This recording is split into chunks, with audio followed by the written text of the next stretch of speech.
Le business plan, la feuille de route de l'entreprise, notre expert Grégory Denis s'adresse aux entrepreneurs ou à ceux qui veulent créer leur boîte. Le business plan, c'est évidemment très, très important. Vous savez, quand vous êtes en rendez-vous avec un banquier, vous avez votre business plan? C'est une des premières questions qu'on vous pose. Il vous explique tout ça. Avec un chiffre tout d'abord. Alors, c'est un chiffre, hein. C'est le chiffre 3. Ça correspond à quoi? 3, c'est le nombre d'années minimum sur lesquelles il faut travailler son prévisionnel pour pouvoir vraiment évaluer tant de la pertinence que de la rentabilité d'un projet que l'on a, alors que ce soit de création d'entreprise, d'innovation, de développement. Et donc, il y a ce business plan à construire qui inclut le prévisionnel. Vous devez avoir une vision à 3 ans. On vous a posé la question. Est-ce que vous savez ce que contient un business plan? Bon, bah là, on a la moitié des troupes à convaincre. 48% d'entre vous, vous dites non. Alors, c'est quoi un business plan? Le business plan, c'est vraiment, moi je dirais un outil de communication. C'est un outil qui va permettre d'expliquer ce que vous voulez faire, comment vous avez l'intention de le faire, sur quel calendrier, et bien sûr, et quels résultats vous allez avoir. Donc, on va retrouver dedans des études de marché, les plans d'action, la vision que vous voulez développer, etc.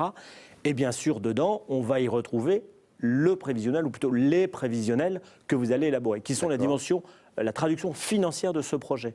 Et là, donc, c'est un compte de résultats prévisionnel, c'est la base, où vous allez avoir une évaluation du chiffre d'affaires, la structure de coût de votre compte de résultats, bien sûr la rentabilité.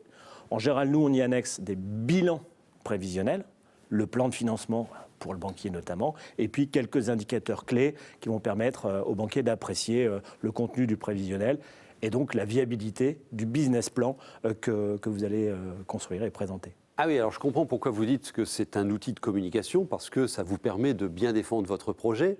Alors j'en ai fait quelques-uns, moi, des business plans. On les fait parfois sur un tableur Excel, on met des super chiffres, et puis waouh, la vie est belle. Bon, c'est pas si simple quand même, hein. Comment on construit un bon business plan? Eh ben, la première question à se poser, c'est qui est-ce que je dois convaincre? C'est mon banquier? C'est un futur investisseur? C'est un salarié? C'est un jury parce que je présente une innovation à un concours? Même si votre projet est le même, les arguments que vous allez mettre en avant ne seront pas les mêmes. Donc ça, c'est vraiment le premier conseil que l'on peut donner.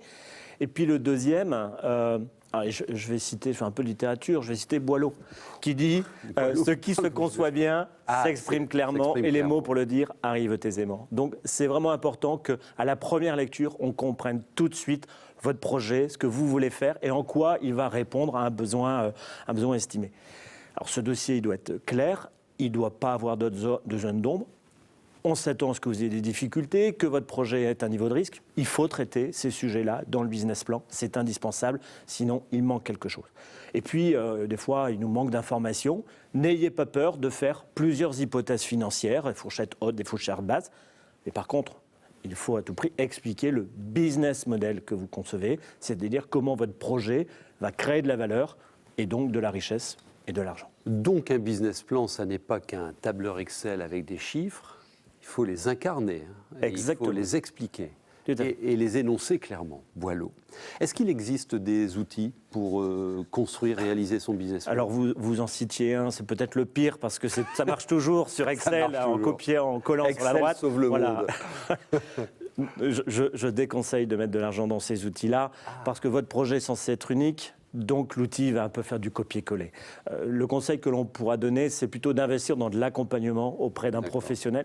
Qui a l'habitude de l'écrire, donc qui va vous faciliter la tâche. Et puis 2, qui va avoir du recul sur votre projet et challenger votre idée et identifier les points de difficulté.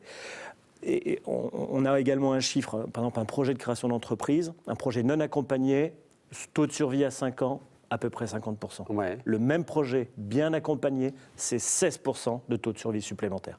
C'est bien mieux qu'un tableur Excel. C'est QFD. Alors, je rappelle, vous disiez que c'est un outil de communication et à un moment, il faut le vendre, il faut le défendre, son business plan. Quel conseil vous pouvez donner quand on le présente à l'oral?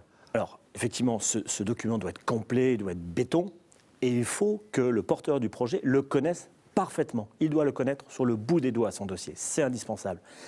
Parce que le discours qu'il va tenir, le conseil que l'on peut donner, c'est bien sûr que ce soit clair et concis, Surtout qu'il ne soit pas un jargon technique qui soit incompréhensible par ses interlocuteurs. Il faut qu'il travaille la forme du discours, ce porteur de projet.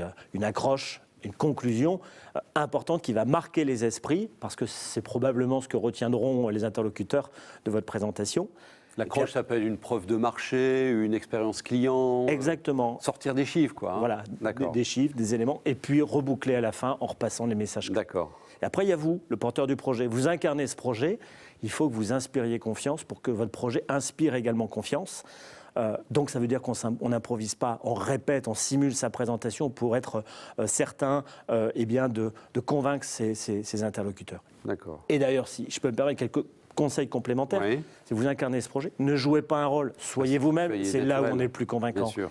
Si on a un groupe devant soi à convaincre, ne faites pas un discours impersonnel et global. Essayez d'identifier qui sont vos interlocuteurs, quels seront les points de décision. Ayez un discours personnalisé pour chacun d'entre eux, pour les convaincre les uns après les autres que votre projet est le meilleur.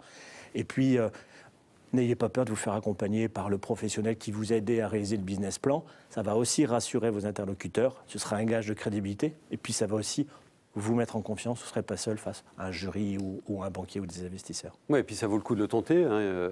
On vous l'a dit, plus 16% de chances de pérennité si vous faites bien accompagner, et notamment pour élaborer votre business plan.